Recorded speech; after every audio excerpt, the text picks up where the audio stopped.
And good morning, Hoosier Nation, and welcome to albeit however your feelings are, it is a victorious edition of Hoosier Morning After. This is Hoosier Morning After Uncg.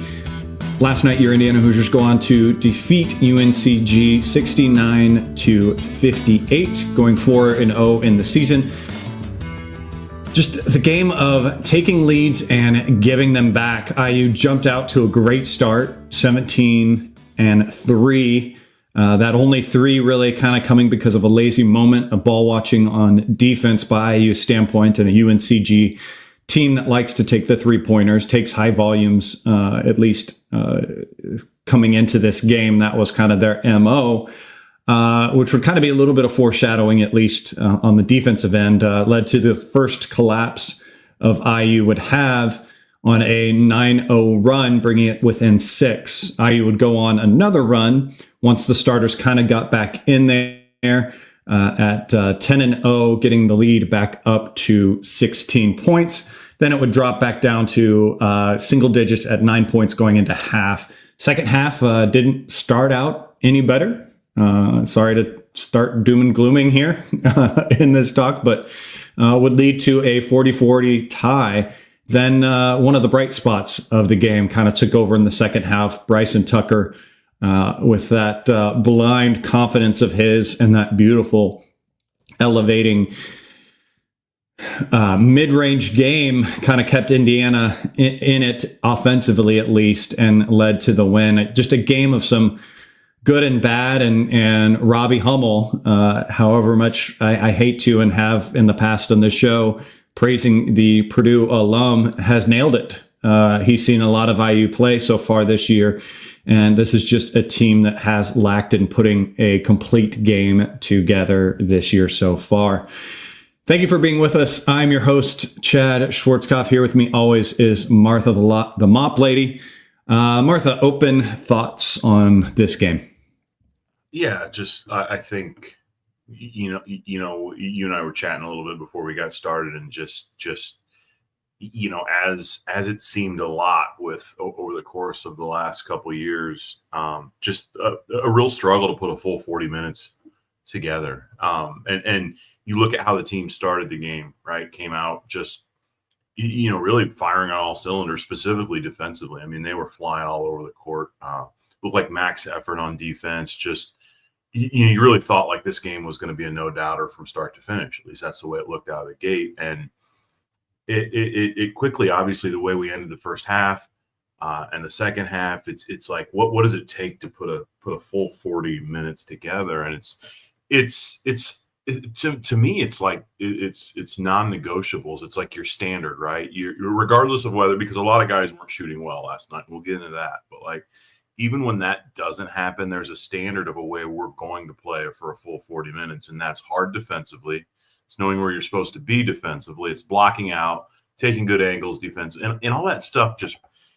All that stuff just breaks down way too often for this team. And yeah, we're 4 games in, but you and I and everybody else, we all know this schedule gets real quick. And if you put a defensive effort like that out against even a Louisville, a Gonzaga, the teams that are going to be at Atlantis, you give yourself no shot. And, I'm glad Coach Woodson was critical after the game. I think he knows, but man, it seems like this happens far too often. Don't want to read too much into game 4, but man, there's just trends with this team, and hopefully they can figure it out, because the talent is obviously there, but it's just so frustrating. It's so frustrating to feel. It's like it's pulling teeth to try to get a team to play for 40 minutes, and it shouldn't be that way. Even when shots aren't falling, you should still play hard. You should still know what you're supposed to do defensively. You should still block out. Way too much talent for that to be have to be, begged and asked for. So hopefully these guys can watch some film, figure it out, because if not, I don't think they're going to get the results in Atlantis they can get. If they do figure it out, I think they can go down there and really spring some momentum for a really strong season. That's a talented field, but man, you've just got to figure out how to play a complete game of basketball before you go down there.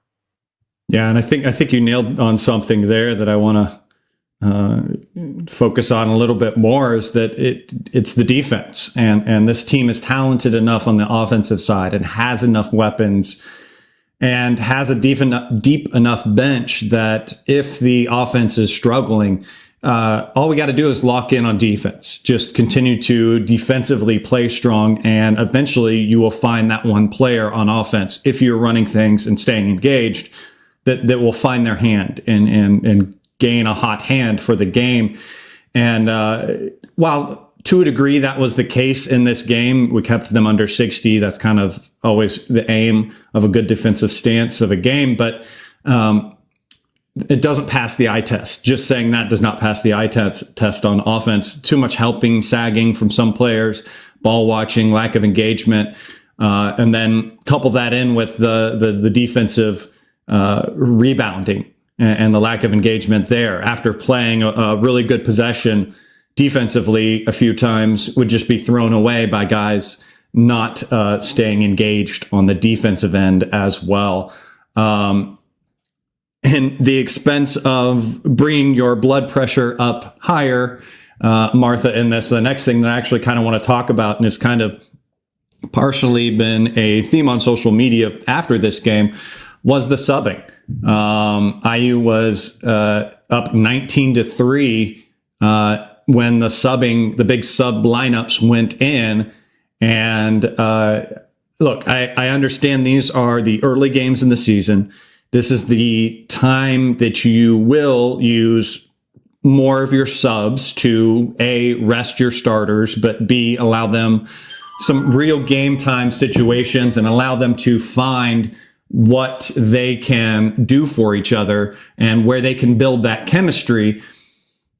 However, we can't see this as it goes on. And it was a moment in the after game talk with Don Fisher where Mike Woodson says, and he misquoted, obviously he didn't have the stats up, saying we were up 19-3.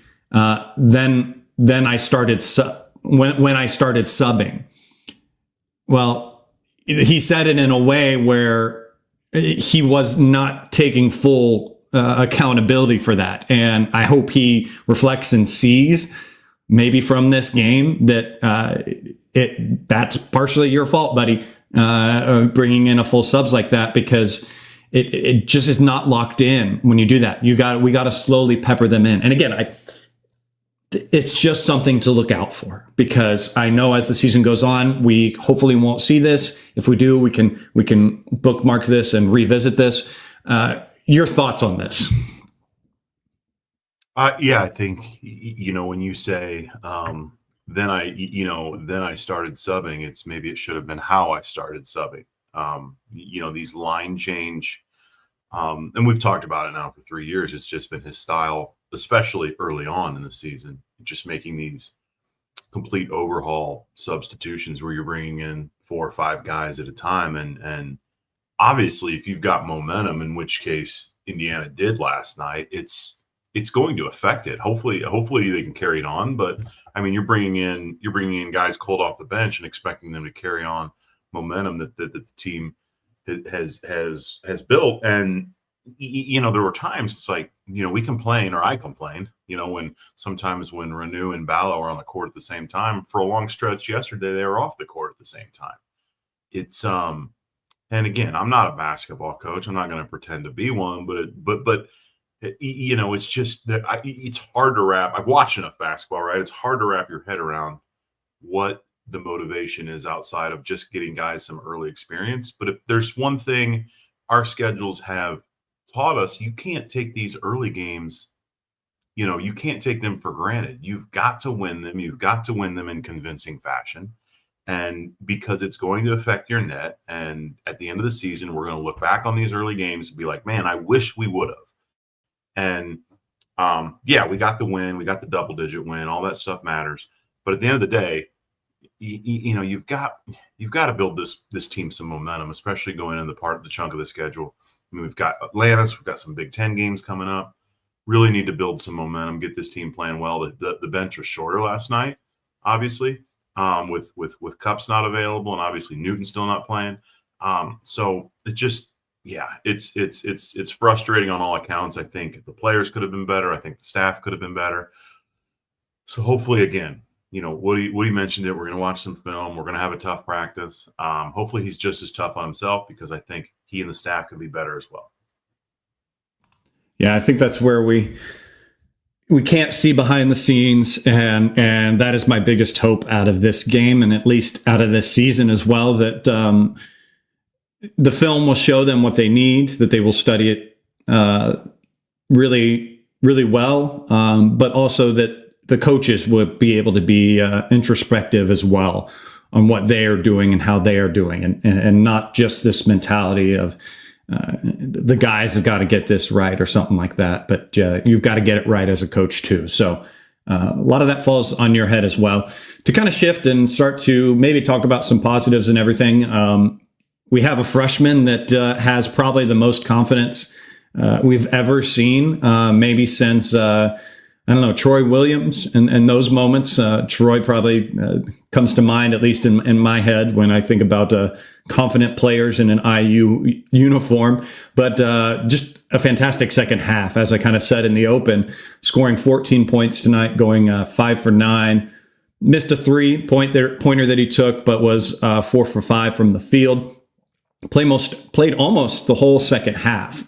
Him coming around the elbow and just the way he lifts up and that beautiful shot that he is able to take.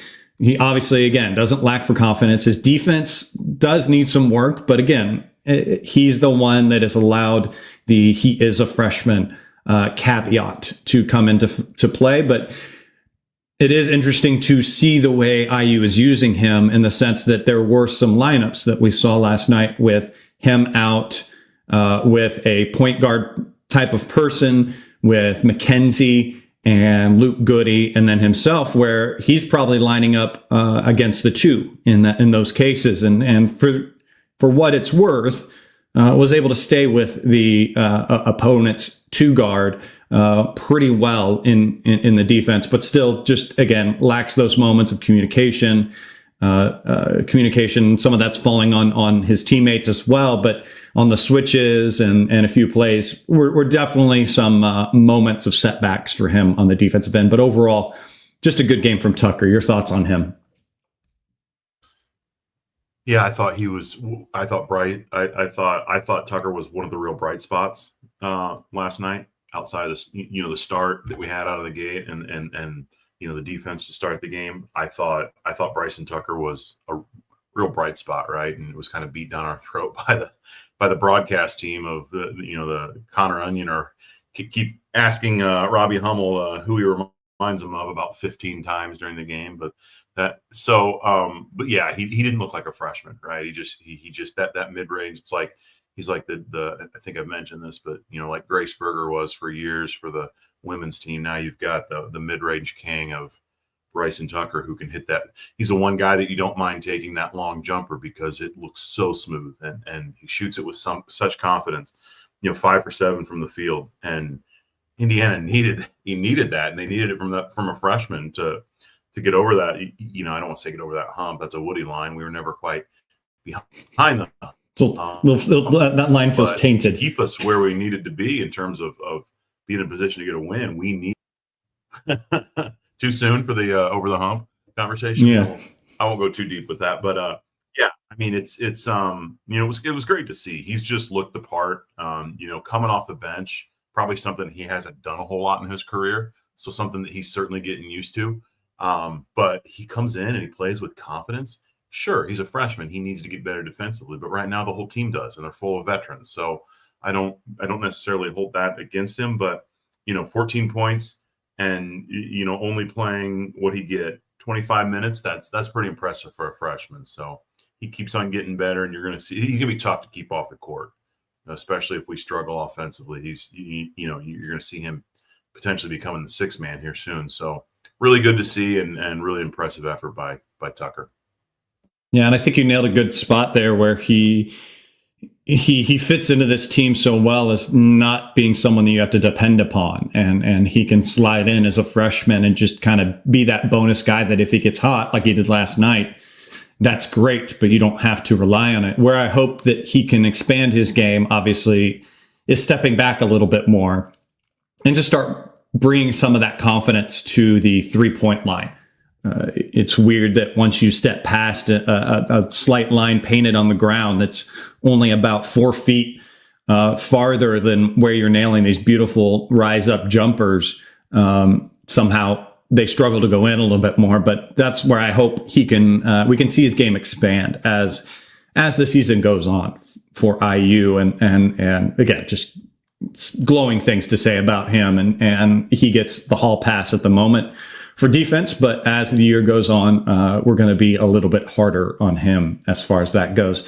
Miles Rice was while Tucker was the story of the second half, Miles Rice was the story of the first half, scoring 14 of his 20 points in the first half, finishing with a stat line of 8 for 14 from the field, 2 for 6 from 3, and 2 for 2 from the field.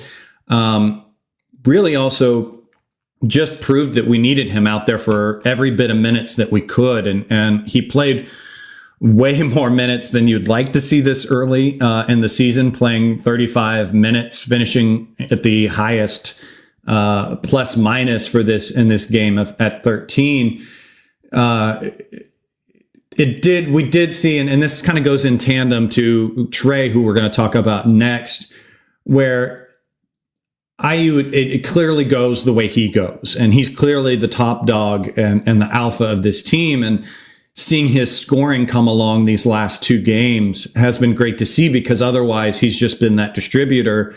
And when you can mix those 2 pieces of him together, it's going to be where things just get astronomically better for IU. And I think we needed every bit of minute we had him out there, and it was the moments that he was out where IU just felt rudderless on the offensive side. Guys weren't able to create and everything, but nothing but glowing things to say about Miles Rice. Your thoughts on him as well?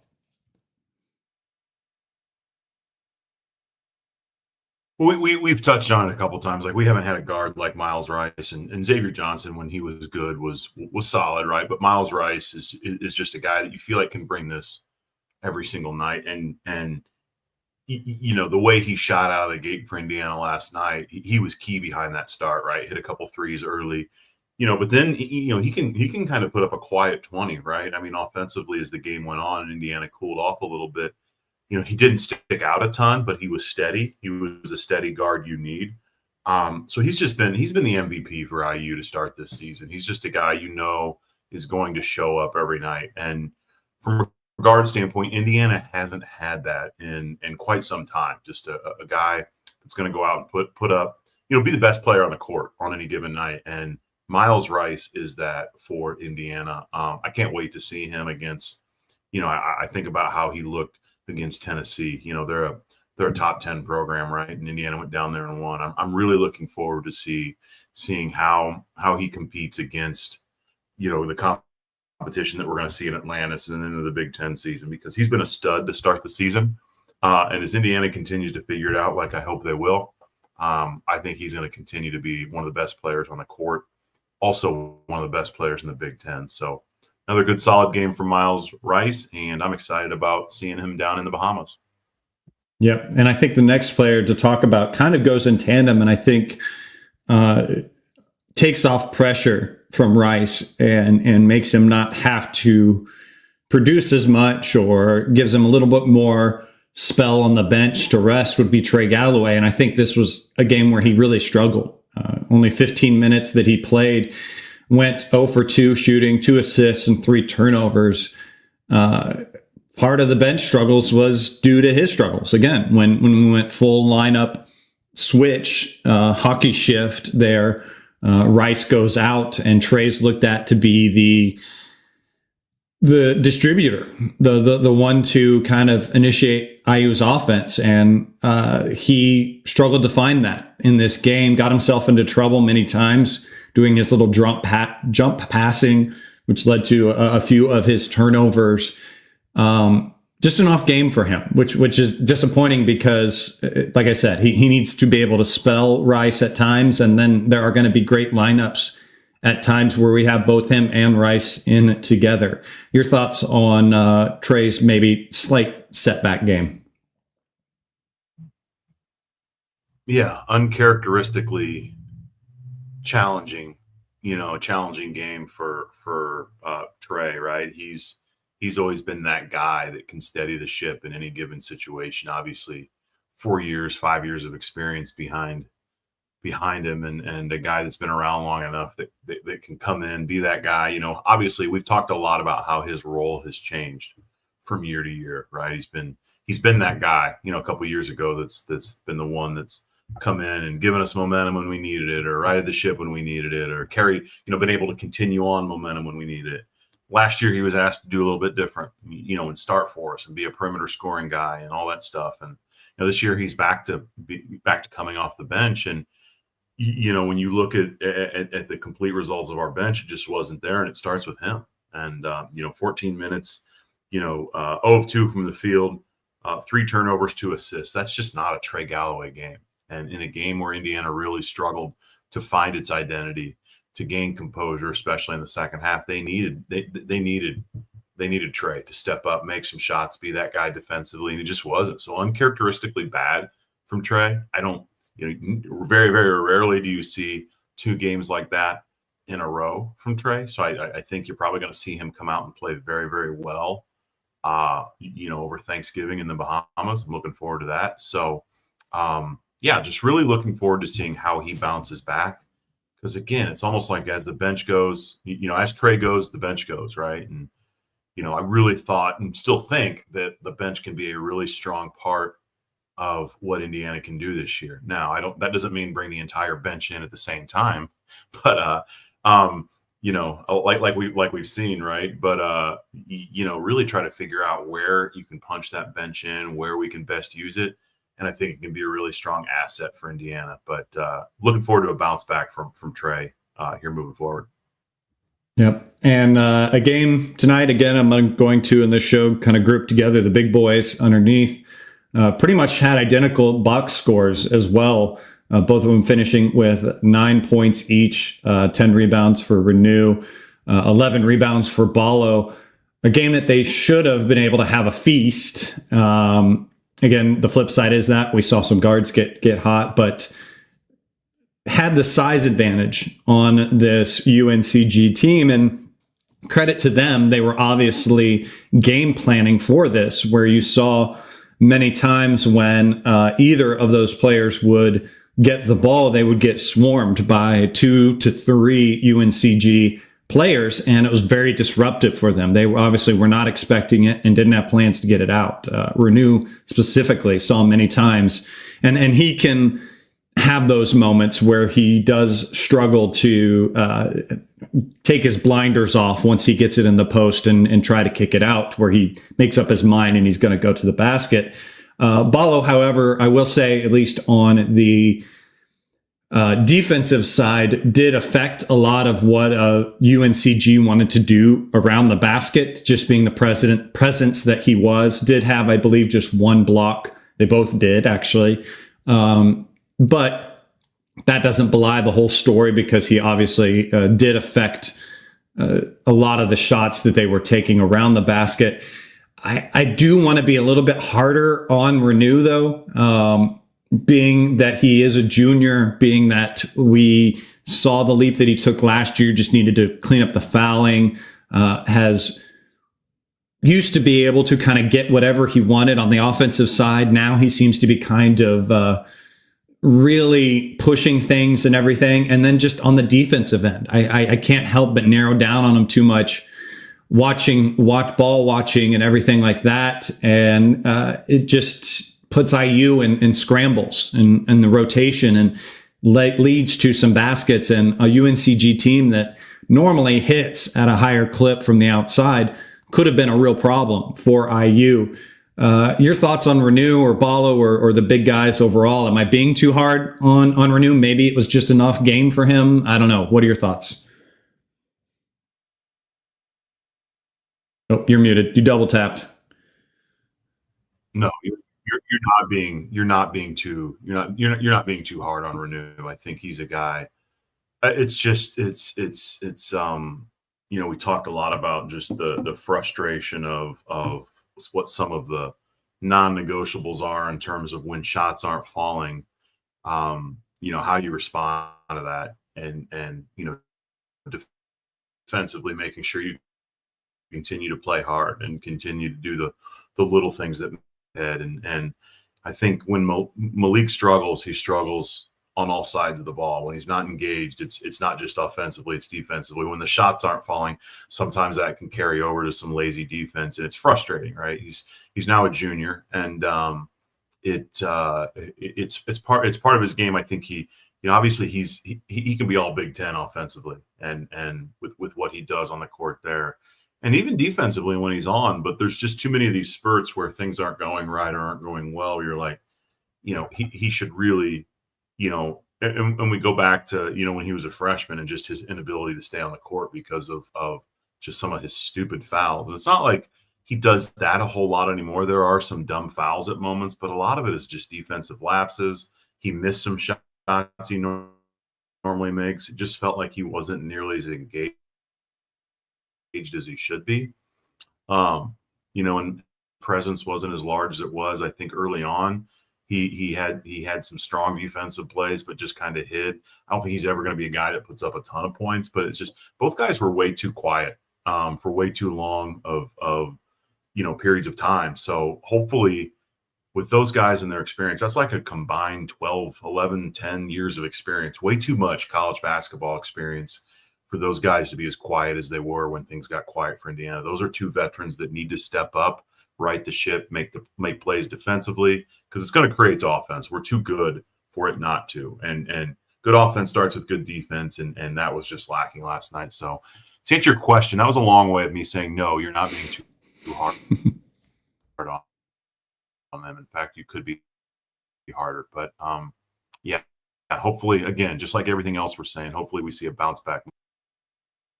Yeah, and I think other struggles that we saw in this game were Carlisle and Mackenzie and Baco. Just kind of tough game for them to find some rhythm. Finishing Mackenzie finished with just 9 points, 2 for 11 shooting, 1 for 4 from the field. Did hit all 4 of his free throws. Just kind of an off game for him. Same with Carlisle after having a big game previously, just scoring 3 points in this one, 1 for 7 from the field, 1 for 5 from 3, with 2 turnovers, finished the game with the lowest plus minus and -4. So again, just off games for them. They're going to have that. It's going to happen. They're going to be up and down, but to still almost get double digits out of Mackenzie, even in what we would call an off game for him, is obviously promising. But those things will fall and they'll get better for them. Any kind of thoughts on those two players? Yeah, I don't know if you saw the chunk. There was a chunk of the game where they were talking about Mackenzie, and they put up kind of his stat line last year compared to this year, and how much his field goal percentage has improved. Which I don't have the stat in front of me, but it felt like it was almost like 40 or 50% better this year. And I don't know if they were the jinx to him, for this game or what, because he just had kind of an uncharacteristically bad shooting night. Obviously going, 2 for 11. That's kind of not him, right? He struggled from the 3, only going 1 for 4 as well. So, but shoot, right? I think defense has never been. You kind of have to pull defense out of him, which is frustrating. Now he has gotten a lot better defensively from year to year, but it's tough when he's not hitting shots because outside of Miles Rice, he's become kind of one of the real consistent scorers for Indiana. So I don't, and it's become very, very rare for him to have back-to-back bad offensive games. So really what we're starting to see here are some trends, Chad, where we're setting up to have a really strong Atlanta. So we're getting this bad game out of our way, getting some of these, we don't have these back-to-back trends of these specific guys having bad games. So I'm expecting us to come out and is Louisville our next game, I think, or do we have one more? Yes, that is correct. Louisville's the next game. So we're setting up, by all accounts, to have a really strong game against Louisville. Some of these guys bounce back, and hey, I'll sacrifice a scratch and claw game against UNC Greensboro to go have a really good stretch. I'm trying to find the silver lining here, Chad. It's not that silver lining, honestly, to say, because we have seen in the past this kind of elevator of up and down, this teeter totter of games where we will win really tough fought games and then come home against a lesser opponent and kind of try to take it off and coast through it, and then it's a struggle and has led to bad losses in the past, and there is something to be said about going into your biggest game of the season coming up on your toes a bit. Had they destroyed them by 25, would they look a little flat leading into this Louisville game? Probably. A game like this where the coaches are going to be on them and question their effort and everything will be probably a totally different start altogether. So yeah, I don't think you're too off in making that assumption or trying to be quote unquote too rosy colored glasses of an IU fan with that kind of thing. But I think that is a fair enough point. Leading in out of this game and into the next game. There is one moment before we kind of shift over and talk about some stats that I did want to point out that was kind of cool when I was watching the broadcast that I saw. Again, it's great having Calbert Cheaney on the bench and everything. And obviously being head of player development like he is, you could tell there are some players that he has been working hard with. And I without having any inside knowledge or anyone talking behind the scenes, to me, it is clear that one player he's been looking towards and helping out with their struggles currently is Luke Goody. When Luke was in there and has struggled making those 3-pointers, there was the moment in the game where he did hit that 3-pointer and it went right into a timeout. And the very first coach you saw standing off the bench was Cheaney, excited, clapping that he made that. And it even caught, if you watch back, as the players were walking back to the bench, you could see a small little fist bump kind of from Calbert Cheaney. And that's just kind of like finally he hit it. He saw it go in. So a cool little moment where obviously Goody is a player that's going to be putting in that work. And again, it is a lot in his head, and Calbert probably is aware of this, but was a cool moment to see. And if you go back and watch the game, look for that moment, as we love those as Hoosiers. Moving over to some stats, I will say, as we criticize the defense, and it could have been better from the eye test, from a stat standpoint, it looked pretty good, keeping UNCG to under a point per possession at 0.906, limiting them, again, like I said, under 60 points. The one struggle thing was allowing UNCG to have 17 offensive rebounds, and some of those could be attributed to unlucky bounces on some long rebounds. But there were other moments where, and it was drilled in by Robbie Hummel and the guys calling the game, just a lack of focus, effort, and just boxing out. It was very evident in one of the free throw shots that UNCG had, where the two IU bigs were in even at that point and just went up lazy, didn't put a body on their defensive guy, and the ball just kind of sailed over Renew's head and led to them getting a second chance after a free throw.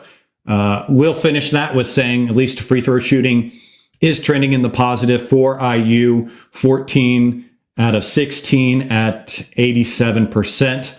Another shout out here to Calbert Cheaney. It was reported that he works with Ballo on his free throw shooting, and suggested him try to shoot left-handed. And you saw in this game he was shooting left-handed and reaped the benefits of going 4 for 5. So those hack-a-shack moments may not be as big. Any stats for you, Martha, that stood out in this game? About lost my breath when thinking about Ballo shooting 3-pointers. I'm like, that's just what we need. But could be interesting. Who knows? Wait a minute. He's working on them with what? Just to take a step back real quick. I think Greg in the chat made a really good point about Malik Renew and how he had Trace Jackson Davis to lean on as a freshman. Really, I think it taught him how to play hard, and because Trace's motor was never off, right? I think we can say that confidently about Trace, and you know, now Malik's being asked to be that guy, right? So he's got to carry that torch. And there, again, it goes back to being kind of non-negotiable. It's this is your role, you need to do it, and there's no nights off. So hopefully something he can figure out from a statistical standpoint. You know, if you take Bryson Tucker out of the bench scoring, it's somewhat of a concern. Obviously, we didn't have a couple guys available last night, but you know, on three combined points between Trey Galloway and Luke Goody. I was glad to see that shot go down for Goody, because he's going to be huge as the Big Ten season goes on with his experience. But you know, you need more than 3 points out of Trey Galloway and Luke Goody combined. Those are guys, you know, each guy has, you know, 4 or 5 years of college basketball experience, right? And the bench is supposed to be one of Indiana's strengths this season. So you need a little bit more, right? You know, Trey played 14 minutes, Luke played 18 minutes, and only to get 3 points out of them combined. And you know, 4 turnovers. It's not good enough. So I kind of an outlier for those guys. You know, obviously Luke's had a rough start shooting wise to start the season, and I think you're going to see that get better. And again, I hope that shot going down was, you know, probably felt like a big weight off his shoulders, right? It's always making that first one, especially when you've got that cold streak. So yeah, the bench stats weren't good, and hopefully we can turn that around a little bit. Obviously, when you take that run to start the game out, you know, looking at stats from that point on, they outscore us and all that stuff. But it's you take what you can away from this game. Obviously, there's a lot to work on. You're gonna have to, you know, I would assume the staff's going to use it as a way to challenge the guys and say, hey, you're gonna have to be a lot better if you want to go compete in the Bahamas. So looking forward to kind of putting this one behind us, learning from it, and moving forward. Yep, shifting to maybe some brighter, greener pastures for a moment. Let's talk football, oddly enough, on this program a little bit like that. Obviously, Indiana has the huge game on Saturday. What are your thoughts going into this game? How confident are you? What do you think Indiana's going to do this weekend? You know, it's of all the discourse this week of undefeated Indiana, strength of schedule, SEC. You know, I can't help but kind of laugh and smile to see SEC powers argue with Indiana and Indiana fans. You know, some of the first people to remind us that we're the losingest program in college football history. It's to me at this point, it's equal parts. It's like all icing at this point. It's like you know, here we are. We've got an opportunity. You know, we're 10-0 to go play Ohio State.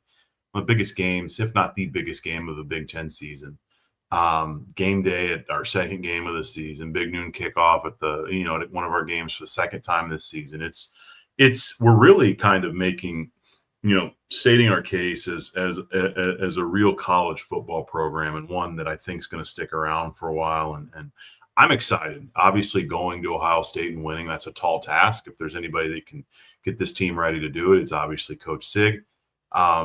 I'm just looking forward to seeing how they come out and respond and compete, right? I think we've seen Indiana play Ohio State over the years, and there has been times where we played them close and it's ended up still being a double-digit victory. I'm just wondering how we come out and compete. And I think I know the answer. I think we're going to come out and compete and put ourselves in a position to have an opportunity to win the football game. But regardless, man, it's been such a joy to see people come together and support the football program. You know, I've been an IU football fan for years, and something that has always kind of felt like a dream. Like, man, I just wish we could have some of this stuff in Indiana, and it's here, and it's just been so much fun. So I'm just excited to have this opportunity. Here we are, November 22nd, you know, and to have a chance to put ourselves in position to host a college football playoff game, just unreal. I mean, you couldn't have sold me that if you tried, or convinced me that if you tried. So I'm just excited, man. I regardless of the banter and trying to defend Indiana, like Indiana's defended itself by its play on the field. So really, really thrilled and excited to watch them tomorrow, even though my daughter's got a basketball game at the same time. You're going to see me in the stands with my cell phone, watching the game, trying to watch her play, multitasking. You're going to suffer yourself that way. I always try to, if I have conflicts, just try not to watch it. I inevitably end up opening Twitter and spoiling something, but I usually try to watch it. But I think you nailed it in that regards, that we're playing on bonus levels at this point. And it's been so comical and so fun on the social media things, just to see how much of a tizzy these SEC and Ohio State fans are, where I put out a tweet just mentioning to that point of just how hilarious it is that we're just in their heads so much. And I get comments back from them saying, well, they're going to destroy them and they haven't done anything. It's like, it doesn't affect me. Maybe they might, but we're on cloud nine. We're on cloud nine right now as Indiana football fans, and this was beyond what we expected. We are predicted to be in the bottom third of the Big Ten. We're at the top, and it's just crazy to see and fantastic to see how getting a quality coach in, how opening up NIL the way it has can just level the playing field. And the doors that this possibly opens to recruiting have been incredible, and how much we're going to be able to level the playing field moving forward. And in that regard as well, with having a starting season of the Signetti tenure be like this, the doors that are going to open for him in the postseason now to go get bigger guys and better guys and higher ranked guys, but keep within the system what he wants to do. It's just so much fun. It's just so much fun, and which has led to the lack of focus and where we are and sit, the weird energy we do with basketball, as we talked about the top of it. So hopefully this excitement can bleed over a little bit.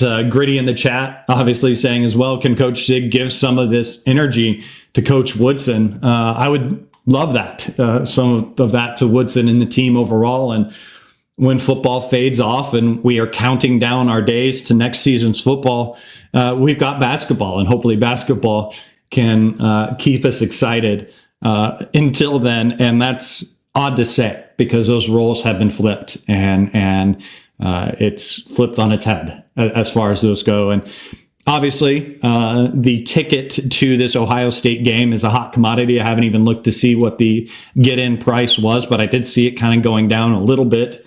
And IU does have one last game in the bucket game where they do get to see him at home, and possibly actually leading farther forward into playoff seats and everything like that. If that's a big if, you do have open seats available for those games coming up. Tell those people what they can do with those tickets.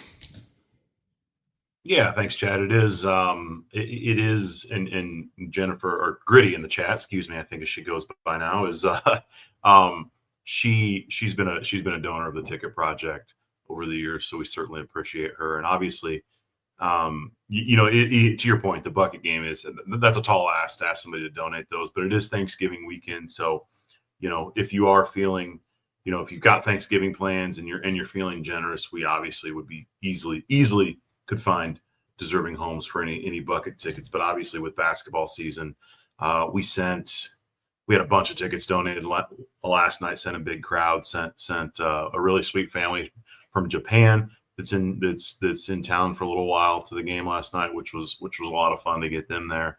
They were excited about that. But yeah, it's a big time for us with three sports going on at once. So if you'd like to donate or learn more about us, HoosierTicketProject.org/donate. If you want to request tickets, that's on there as well.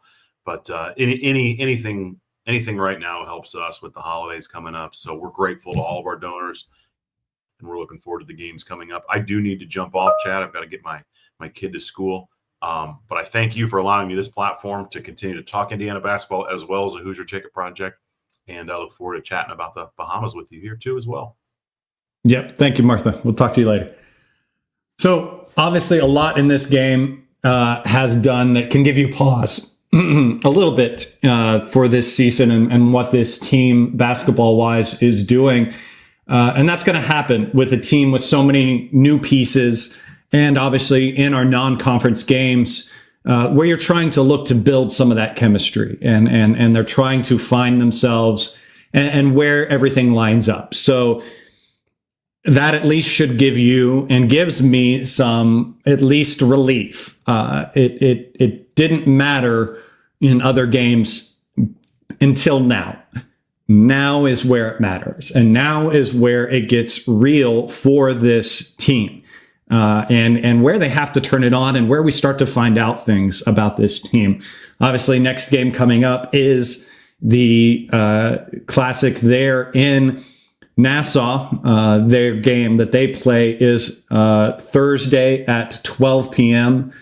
It will be on ESPN. That is against Louisville. And again, they need to get that game to get on the winning side of that bracket, because then they can play the likes of Gonzaga and other things that are going to just strengthen IU's schedule and strength of schedule moving forward when we start talking about things as we get into tournament talk time. So yeah, very interesting game.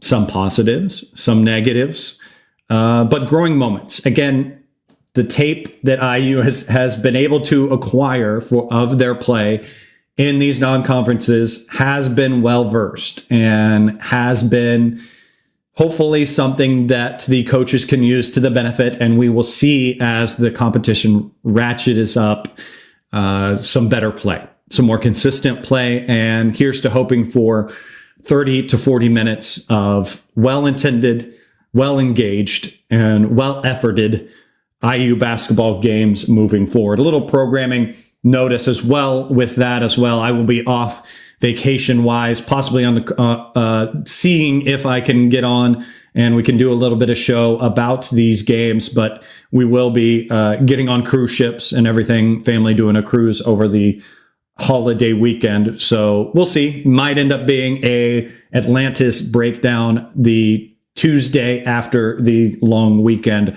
So we'll look for you there. But for now, that will do it on this edition of Hoosier Morning After. Thank you for being with us.